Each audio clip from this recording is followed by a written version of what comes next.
subtitled the sermon, not that one, the other one. Because even though it does have something to do with Egypt, it's not the Joseph that had the Technicolor dream coat and the run-in with Potiphar's wife. It's the Joseph we read about in the Christmas story. If we want to follow on, reading from Matthew chapter 2. When they had gone, the Magi, the wise men, an angel of the Lord appeared to Joseph in a dream. "Get up," he said. "Take the child and his mother and flee to Egypt. Stay there until I tell you, for Herod is going to search for the child to kill him."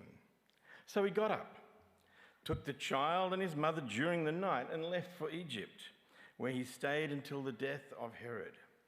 And so was fulfilled what the Lord had said through the prophet, "Out of Egypt I called my son." When Herod realized that he'd been outwitted by the Magi, the wise men, he was furious, and he gave orders to kill all the boys in Bethlehem and its vicinity who were 2 years old and under, in accordance with the time that he had learnt from the Magi. And then what was said through the prophet Jeremiah was fulfilled.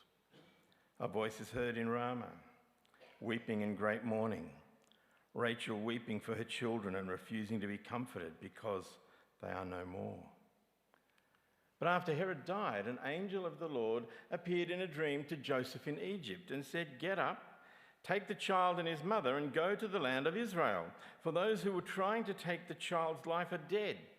So he got up, took the child and his mother and went to the land of Israel. But when he heard that one of Herod's sons, Archelaus, was reigning in Judea in place of his father Herod, he was afraid to go there. Having been warned in a dream, he withdrew to the district of Galilee, and he went and lived in a town called Nazareth. And so was fulfilled what was said through the prophets, that he would be called a Nazarene. So last week we looked at the epiphany, the light bulb moment, the realization and revelation for the wise men from the east as they came to meet the Christ child, to meet Jesus with Mary and Joseph in Bethlehem. That was certainly a momentous visit, a momentous night for all concerned. But after what can seem a peaceful scene, we often have, scenes of a manger and a sleeping child that we see at Christmas. And, even though it's not our, climate, we often see it with, gentle, quiet snowflakes falling and angels singing, obviously softly, to not wake the sleeping baby. And it's all very serene and peaceful. But this happy scene is disrupted, much like what happens often in our lives.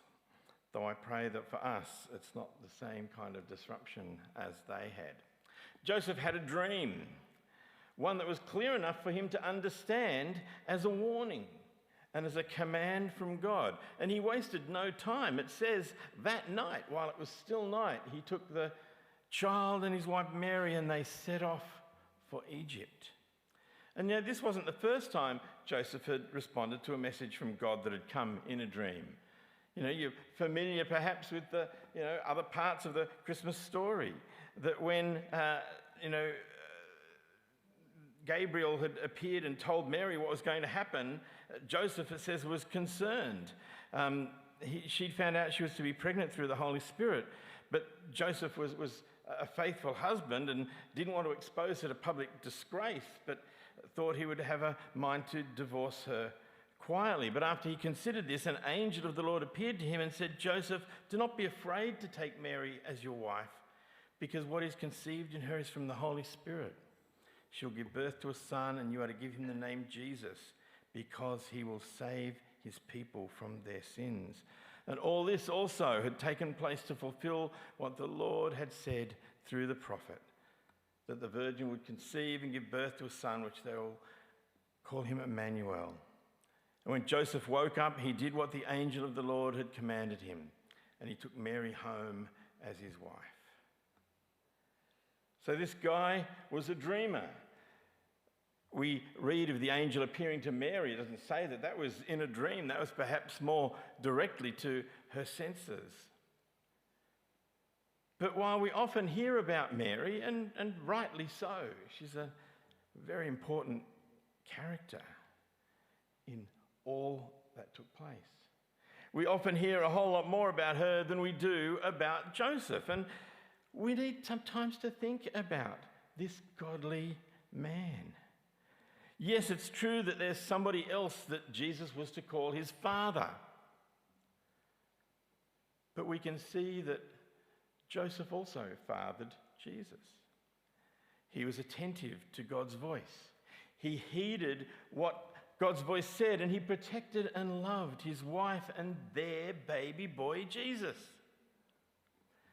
And the thing is, we really don't know much about these times in Jesus' life, and even less about Joseph himself, other than he was descended from David, and so when the census came, he had to return to the town of Bethlehem.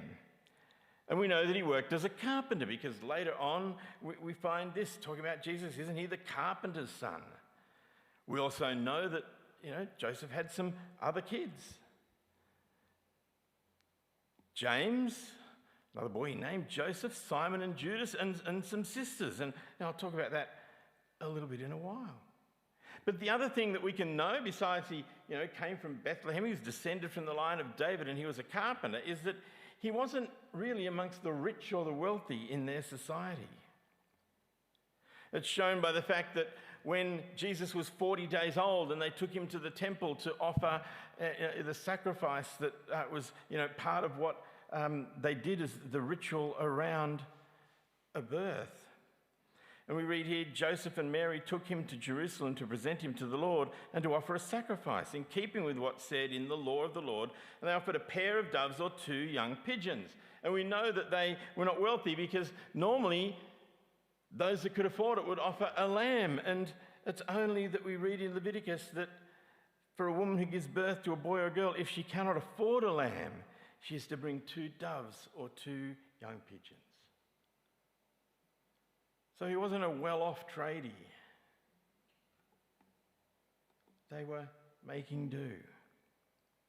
And by the way, you might remember last week I said that, the time the wise men came was months, maybe even a year after Jesus was born. It's supported by the fact here that if the wise men had come and given them a bunch of gold, maybe they could have afforded a lamb. But 40 days after, they still didn't have that extra asset. But the gold perhaps helped when it came time for them to have to flee into Egypt. They fled to Egypt. They weren't alone in this, in the history of humanity. All too often, there are circumstances in our world that make it unsafe for people to stay where they are. And so families flee to a place to be safer. We might say they flee to a place of refuge, and hence we call them refugees. And interestingly, that very word, refugee, actually comes from the word that's used in this verse for fleeing to Egypt. The Greek word is the fige kind of sound in the refugee, the fige, and it sort of came into Latin, came into French, came into English eventually. Those who flee for the sake of wanting to find safety. And if ever we needed encouragement to care for those who find themselves fleeing or displaced, we should find it here. That Joseph takes Mary and the baby Jesus, flees into Egypt, and they have become refugees. When I was doing some research for this sermon, I was a bit disappointed to find quite a few sites that tried to say it's wrong to claim that they were refugees because they stayed within the Roman Empire and they didn't do anything illegally crossing any border. I think that's just trying to put some strange modern day political twist on things instead of realizing they fled where they were, where their life was, because it was not safe for them, to a place where they felt there would be safety. And actually in Egypt at that time, they probably found quite a community of Jewish people that they could have settled with and lived with. But it still wasn't their home, their place. We don't know how old Jesus would have been when they returned to Galilee from Egypt. He might have been as much as 3 or 4, 5 years old. He might have been younger. He might have some memories of that time, perhaps in the back of his mind. Later, when he spoke things like this, that the foxes have dens and the birds have nests, but the Son of Man has no place to lay his head. He remembered that time when they upped in the middle of the night and they went and they had to make a new life in a foreign land, in a different place. There's a poem which I'll say a little bit more about later that's quite interesting here. A guy called Malcolm Guite wrote this poem that has this line, "For even as we sing our final carol, his family is up and on that road, fleeing the wrath of someone else's quarrel." On the most basic level, it means that, in a way, how we regard those who are displaced for different reasons is how we might regard Jesus, because he shares that story of life.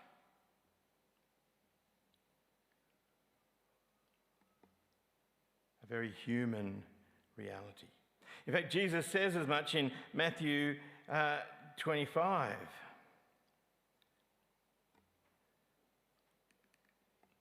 Where we find him saying this, "I was a stranger and you did not invite me in.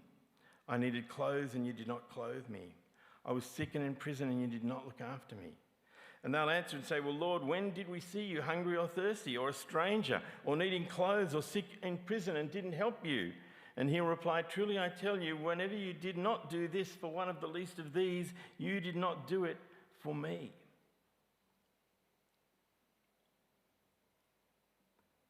Jesus with Joseph and Mary, a little child, uprooted, taken, seeking safety, seeking security, seeking that which every young family would want. That's the motivation for most that we would see and describe today as refugees. And how we respond to them, we need to ask ourselves, if we looked and we saw Mary, Joseph and Jesus, how would we respond then? And I hope that it would be the same way. Fortunately, he doesn't just say to some, "You saw me needing those things and you did not help me." Jesus also says this, "For I was hungry and you did give me something to eat. I was thirsty and you did give me something to drink. I was a stranger and you invited me in." And the word stranger there is the word xenos, from where we get xenophobia, the idea of a stranger, a foreigner, an alien, somebody who is different.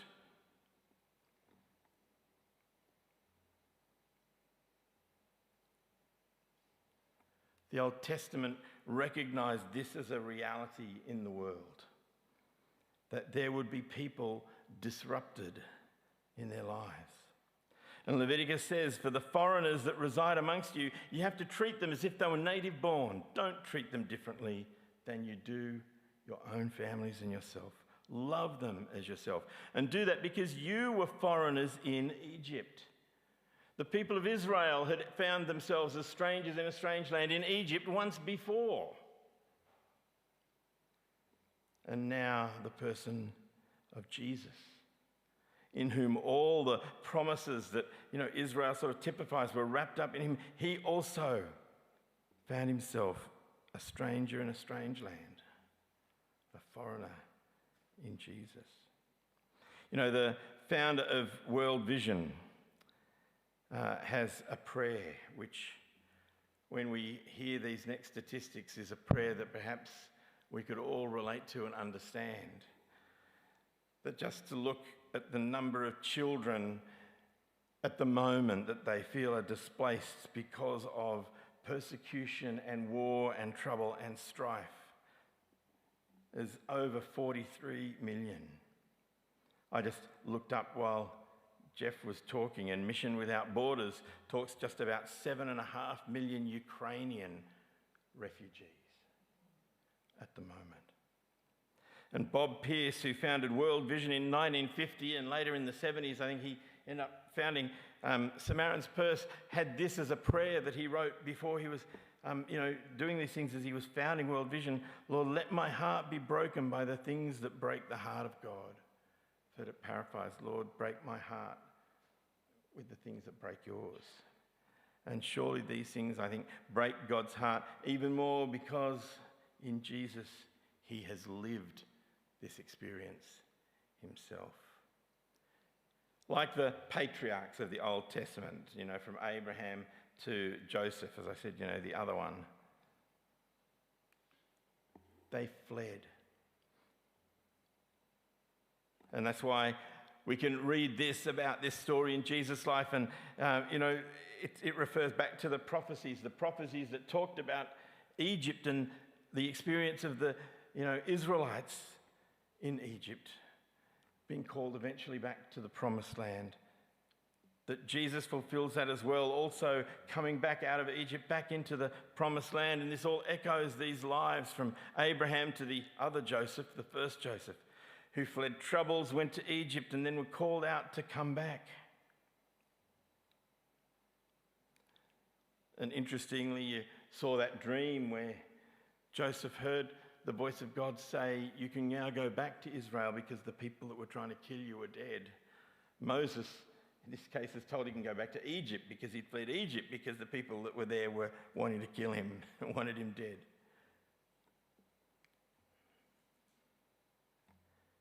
But this dreamer continues to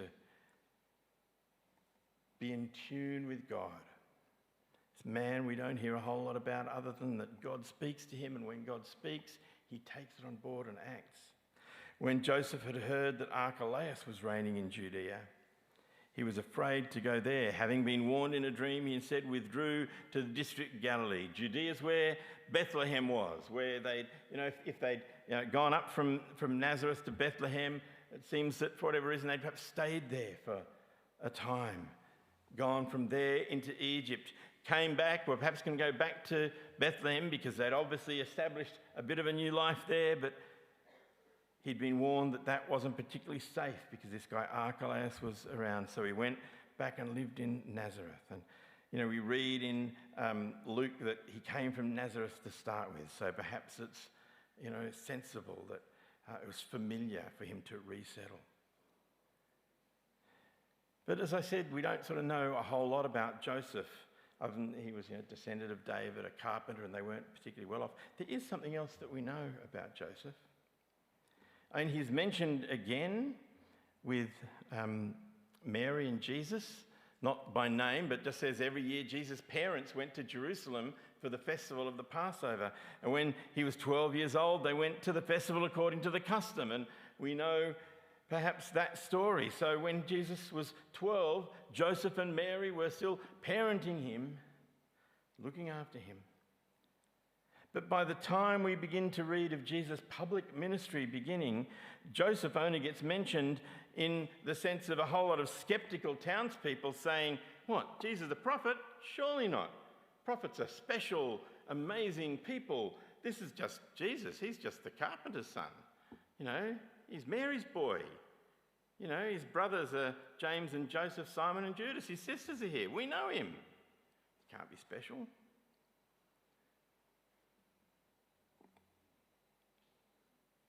But in this, it seems perhaps that by this time, he was still with his family, Mary and brothers and sisters, but Joseph perhaps was no longer there. Because certainly by the time we get to the crucifixion, we can be fairly confident that Joseph was dead, because otherwise it would be unlikely for Jesus to say, Mary, my disciple John will look after you. John, look after my mother Mary. This from John chapter 19. When Jesus saw his mother there and the disciple whom he loved standing nearby, he said, Woman, here is your son. And to the disciple, here is your mother. And from that time on, this disciple took her into his home. So it seems something else we can know about Joseph here, and something else we can know about Jesus in this period of his life, Whether he was a teenager or a young adult, he knew the grief, the sadness, the sorrow of losing his earthly dad. Thinking about that the other day, and the passage from Isaiah that talks about the messianic prophecy describing a man of sorrows and acquainted with grief took on a bit of a new meaning. Thinking of that particular way that he would have been acquainted with grief. I know some people who'd be offended by me talking like this because they would sort of think, well, enough faith can achieve any miracle, and surely Jesus could never have lacked any faith. So why would we suggest that Joseph died? Unless, of course, Joseph just died of old age.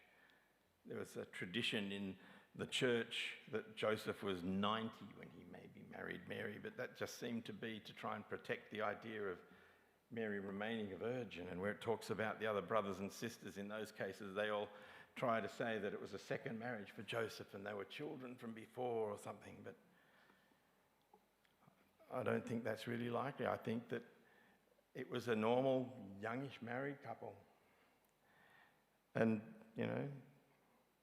life expectancy wasn't actually that great.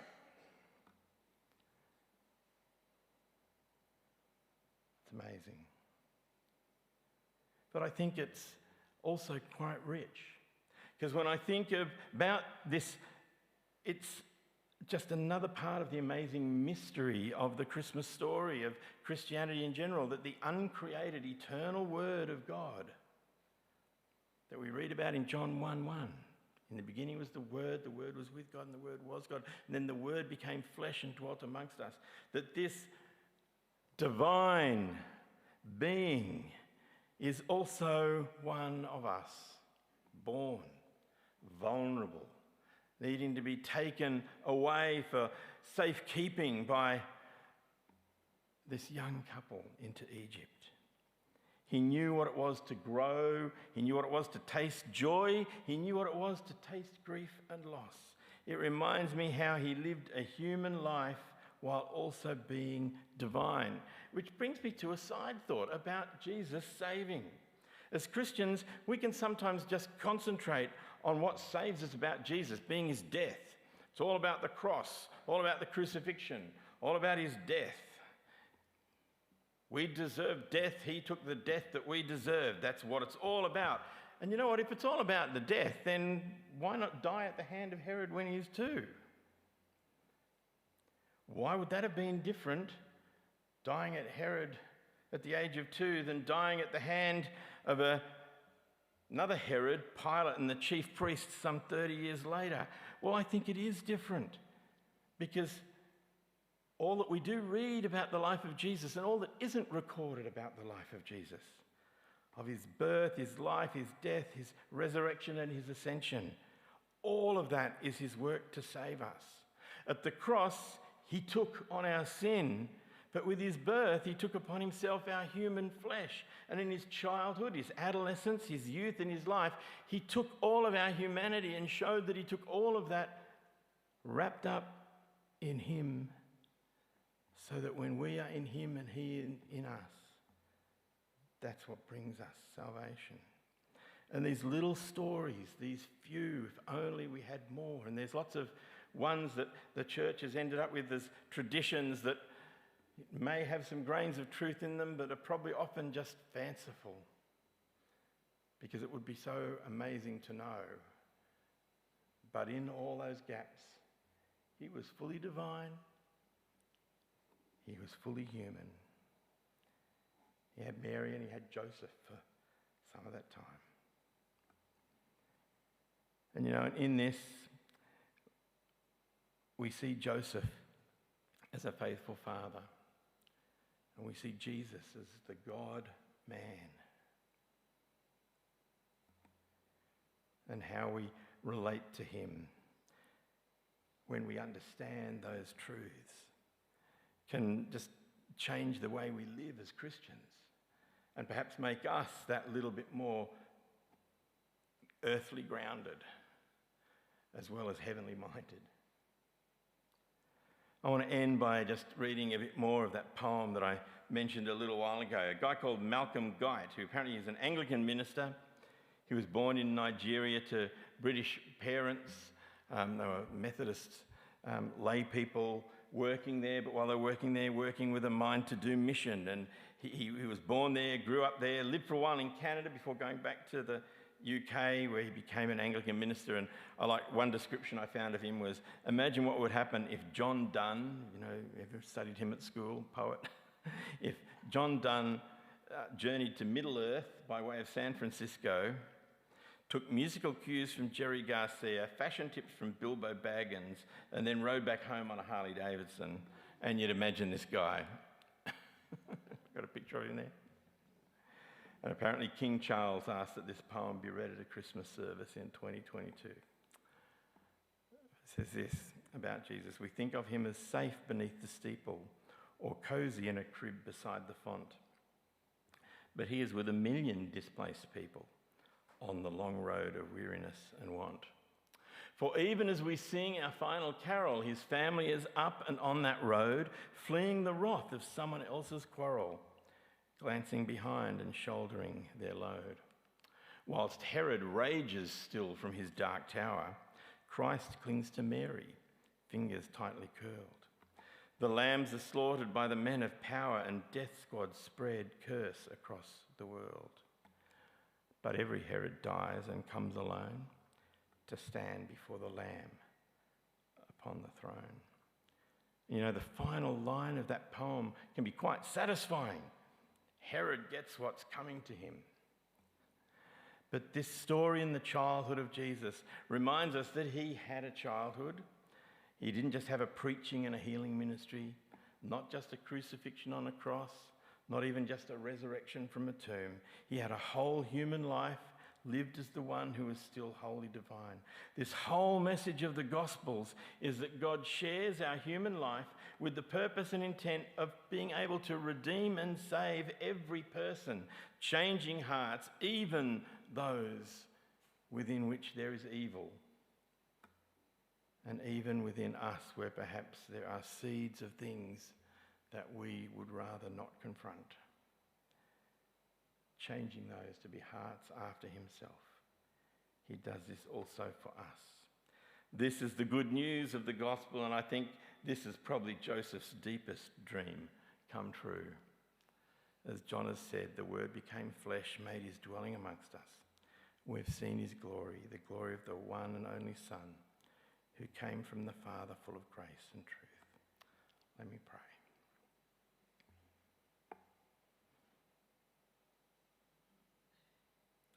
Lord Jesus, it is sometimes confronting. We might approach you and just imagine a baby in a crib, but then we suddenly jump to seeing a figure on a hillside speaking with power and compelling us